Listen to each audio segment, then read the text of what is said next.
C-Files, ladies and gentlemen. Thanks for joining me. Just a little daily update. The riots are not over yet. They did spread as I predicted they would if they didn't get a handle on LA. They didn't get a handle on LA fast enough. They're starting to get a handle on it now. But last night, of course, we saw Chicago, New York, I think was it Lexington or Louisville, Kentucky? It was in Kentucky. There was some other ones. There were some peaceful ones. Atlanta had one. I think maybe Texas, but the riots were Chicago, New York, and LA mainly. I think Minnesota had a few. So it's starting to spread. Now this Saturday on June the 14th, that's the day that they're saying that they're calling for No King's Day and riots across the country. And this is why I keep thinking, Trump has hinted at the Insurrection Act, that he could invoke it, might invoke it, and I'm just wondering if that would occur on that Saturday or before it or after that Saturday if he were to do it. I don't know. I'm not sure what their strategy would be on that. But it's coming out that a lot of these protesters are paid protesters. One went on TikTok and was saying, I'm not on TikTok, but a lot of that gets on X, and was saying that he was being paid $150 a day to protest in Los Angeles. And he was saying, they direct them to a location and they go to that location, and lo and behold, everything they needed for the protest was already set out for them right there at that location. The bricks and whatever else they needed, the signs and all of that, already predetermined. And he said when he got to one of those locations on like the third day, and he saw it wasn't bricks, it was a higher caliber of weaponry.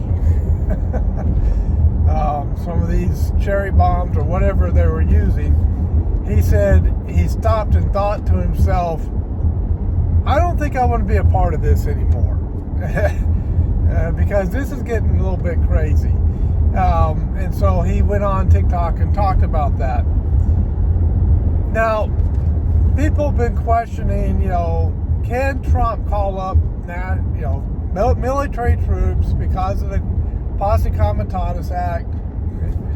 Can he call them up? In the case of an insurrection, which is what we have, especially in LA, and the mayor and the governor are not containing it. They are not doing anything to stop it. Matter of fact, they, by all appearances, are aiding and abetting the insurrection. That would be Mayor Bass and Governor Newsom in this case.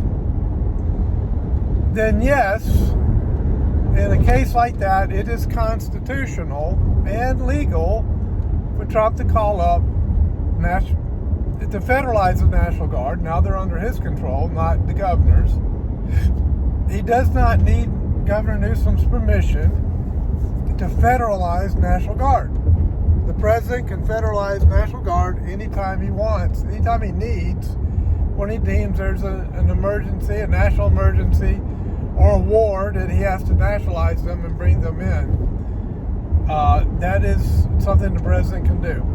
And the only other branch that is allowed to be brought into these situations is the Marine Corps.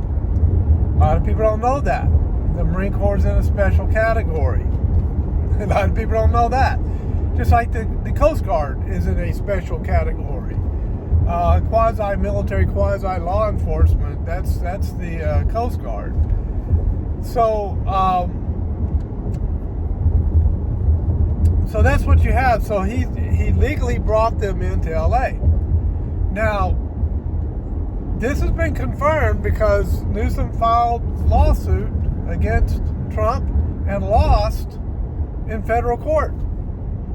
The federal judges said, I think there was 2 cases where they said, no, Governor, you don't have a right here. The president has a right to do what he's doing. So that was deemed to be legal by Trump. By the way, also I've heard one source, I'm looking for more sources, that this case against Trump, where people keep running around and say, oh, Trump's a felon, 34 felonies in New York. Well, guess what happened this week? An appeals court overturned that conviction against President Trump, saying that the lower court had all kinds of problems and violations in how they conducted that trial, and the convictions were overturned. I mean, he was basically convicted for doing what businessmen in New York and across the country do on a daily basis. That judge was basically saying that normal business that business people do all the time is this horrible illegal felony. It's and the people who are Trump derangement syndrome, and they just can't stand Trump, and Trump can never do anything right. I mean, shoot, he can't pick up his fork and eat his meal correctly. I mean, there's nothing he could ever do that's right. I mean, they're just so blinded with hatred for him. They could never ever see how tainted and corrupt that court was. I saw it right off. I started looking at how as far as chain of evidence, as far as the rules of the court and how that was being conducted, and I was looking at it and I was going, I've never seen a court do things this way before, and this is way off kilter, and turns out it was, and so it was overturned. Now, will we see more going on? Yeah, we will. Now, LA did a good job last night. Mayor Bass did a curfew, finally. I mean, some of these Democrat, and I have to say it, Democrat mayors and governors are so indecisive, they can't make a doggone decision to save their lives. But I used to, when I was fishing, I used to go fishing with my dad. We used to catch big mouth bass out of the lake. I wonder if they have big mouth bass in LA. I wonder if they do. Yeah. Anyway, so the thing is,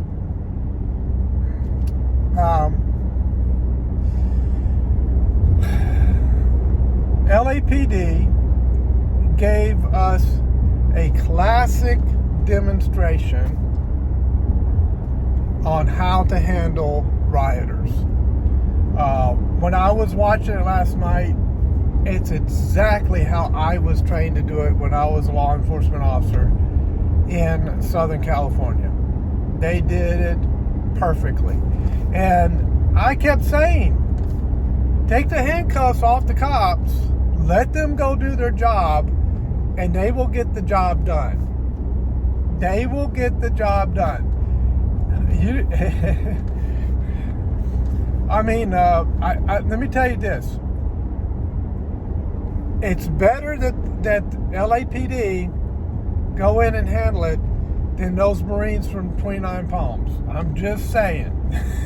You don't want Marines that are half crazy, pissed off, and have gone through some of the toughest training in the Marine Corps in 108-degree desert conditions, going in and handling your rear while you're out there doing your little, brick throwing and bottle rocket shooting, and you do not want those guys laying their hands on you, because they will manhandle you like you've never been manhandled.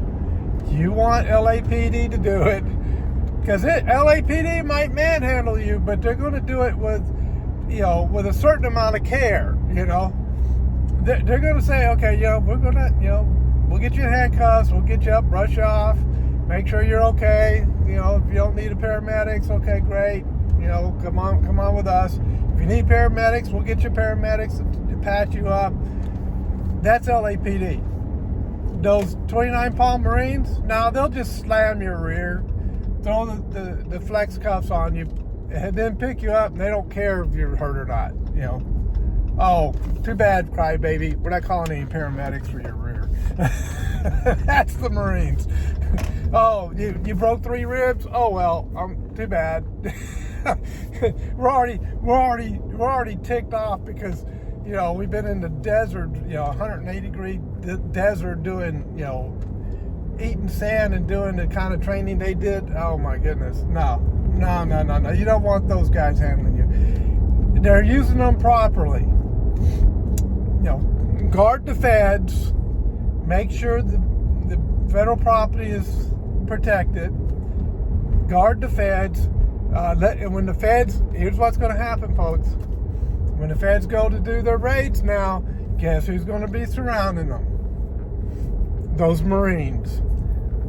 And when the people show up to try and attack the feds, guess who's going to be manhandling those, wannabe tough people? Those Marines. And I'm going to tell you right now, they will regret showing up to mess with those agents, because those Marines are not going to be nice. They are well trained and they are tough as nails, and they ain't taking any crap off of anybody. So that's how that works. Now, there's a few things that happened last night that put things back in proper order. Number one, they unhandcuffed LAPD so they could go do their job. Number two, they declared a curfew. Good on both points. Number three, they brought in the National Guard and the Marines to take care of the protection of the agents, federal agents, and the protection of the federal buildings. And that freed up the officers and the agents to be able to go and do their job. That freed them up. Now they could bring in all of their resources to go in and handle the riots. And so that was classic. Well done. Well done. No thanks to Governor Newsom, who's just pushing for political ambitions. He's not doing anything to try and help the people of California. Mayor Bass finally, a day, way too late, waited too long before she could make a doggone decision, but finally took some action and said, okay, we're going to set a curfew for, that area of downtown, and, LAPD is going to be allowed to go do their job. Finally. So, that's kind of the scenario that happened last night. Now, Chicago got a little bit out of hand. I saw how they were handling things. I'm going, okay, this looks like, looks like they need to get more organized on it. I saw rioters and cops meleeing all over the place in Chicago. I don't know what's going on in Chicago. What is that? How you guys conduct business? Anyway, I respect and admire your guts, but a little strategy, a little tactics would go a long way. New York seemed to have their act together. They seemed to, they'd form a line and they'd do things in an organized manner. It seemed pretty good. But basically what happens, I don't know if I should say anything. I really want to give away tactics that officers use during riots. So basically, you just watch the videos and figure out what they were doing. You say, well, but why are these people going behind the line of the officers. Well, there's a reason for that. There's a technique, there's a tactic to what they're doing there. So anyway, so that's it. I'm where I need to be, and I'm gonna have to take care of this and then head straight back home and take care of my family member that just had surgery. So anyway, y'all have a great one. Get your popcorn out for tonight, because I'm sure there's going to be more going on. I'll catch you later. Bye.